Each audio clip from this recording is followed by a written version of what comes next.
یہ سرزمین جس کے نیچے سونا ہے مگر اوپر بس خون کی خوشبو پھیلی ہوئی ہے، جہاں زمین کے نیچے دولت کی نہریں بہتی ہیں اور زمین کے اوپر بھوک، جنگ اور خاموش قبریں۔ یہ کہانی ہے ایک ایسے ملک کی جو کبھی افریقہ کا دل کہلاتا تھا مگر آج اس کے سینے میں گولیاں دھڑک رہی ہیں۔ اس کا نام ہے سوڈان، ایک ایسا ملک جس کے پاس دنیا کا خالص ترین سونا ہے اور پھر بھی لوگ ایک گھونٹ صاف پانی کے لیے ترس رہے ہیں۔ کہا جاتا ہے سوڈان کی زمین کے نیچے 200 ارب ڈالر سے زیادہ خزانہ چھپا ہے، مگر اوپر آسمان تلے غربت، بھوک اور لاشوں کا موسم ہے۔ یہاں کے بازاروں میں اب بھی سونا بکتا ہے مگر سونے کی ہر چمک کسی ماں کی آنکھوں کا آنسو چھپا لیتی ہے۔ یہ وہی زمین ہے جہاں دریائے نیل کے نیلے اور سفید پانی ملتے ہیں مگر قسمت کی سیاہی اب بھی الگ بہتی ہے۔ سوڈان کے بچے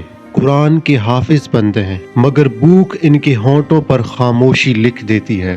یہ وہ ملک ہے جہاں 95% لوگ مسلمان ہیں، جہاں کے مساجد کے مینار آسمان سے باتیں کرتے ہیں مگر انہی گلیوں میں خون کی نالیاں بہتی ہیں۔ سوچنے کی بات ہے، جس زمین کے نیچے سونا ہے وہاں اوپر انسانوں کی زندگی اتنی سستی کیوں ہے؟ یہی سوال لے کر ہم نکلے ہیں سوڈان کے اس سفر پر، جہاں دولت نے زندگی چھین لی، جہاں سونا موت بن گیا۔ یہ جنگ کسی ایک دن میں شروع نہیں ہوئی، یہ دہائیوں سے پک رہی، دولت کی بٹھی میں، طاقت کے ایوانوں میں اور بیرونی ہاتھوں کے کھیل میں۔ اپریل 2023 سوڈان کی گلیوں میں ایک بار پھر گولیاں گونجنے لگی، زمین دہل اٹھی، آسمان خاموش ہو گئی۔ ایک طرف تھا سوڈان کا باقاعدہ فوجی نظام جسے سڈنس آرمی کہا جاتا ہے، اور دوسری طرف تھا ایک طاقتور باغی گروہ جسے ریپڈ سپورٹ فورسز RSF کہا جاتا ہے۔ یہ دونوں فریق کسی دشمن ملک کے نہیں بلکہ ایک ہی ملت کے سپاہی تھے، مسلمان مگر ایک دوسرے کے خون کے پیاسے۔ دنیا کی نظریں سوڈان پر تھیں کیونکہ یہاں صرف زمین پر قبضے کی جنگ نہیں لڑی جا رہی تھی،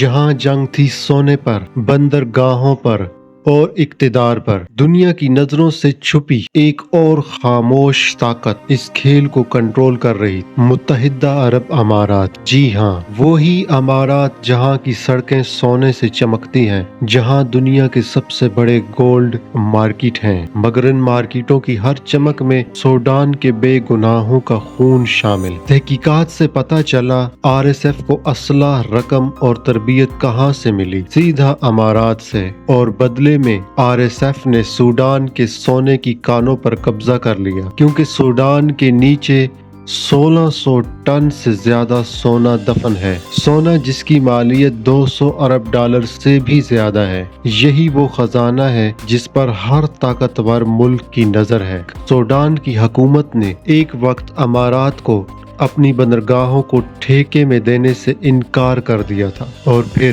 اسی دن سے یہ جنگ طے ہو گئی تھی۔ اب RSF ہر شہر پر قبضہ کر رہا ہے۔ الفاشر، وہ شہر جہاں صرف ایک دن میں 2000 مسلمانوں کو شہید کر دیا گیا، ہسپتال، سکول، مسجد سب ملبے میں بدل گئے، اور سب سے زیادہ دردناک بات یہ ہے قاتل بھی مسلمان، مقتول بھی مسلمان۔ دنیا خاموش ہے، اقوام متحدہ میں صرف تقریریں ہو رہی ہیں مگر زمین پر لاشیں بول رہی ہیں۔ یہ جنگ اب صرف طاقت کی نہیں رہی، یہ انسانیت کے جنازے کا منظر بن چکی ہے، اور اس کے پیچھے ایک ایسا سونا ہے جس نے چمک تو دی مگر انسانیت کی روح کو جلا ڈالا۔ یہی انجام ہے اور اس جنگ کا جس میں انسانیت ہار جائے۔ سوڈان کی زمین آج بھی جل رہی ہے، ریت کی طوفان میں اب راکھ اڑتی ہے، کبھی کسی ماں کے دوپٹے کی، کبھی کسی بچے کے خوابوں کی۔ یہ وہی سوڈان ہے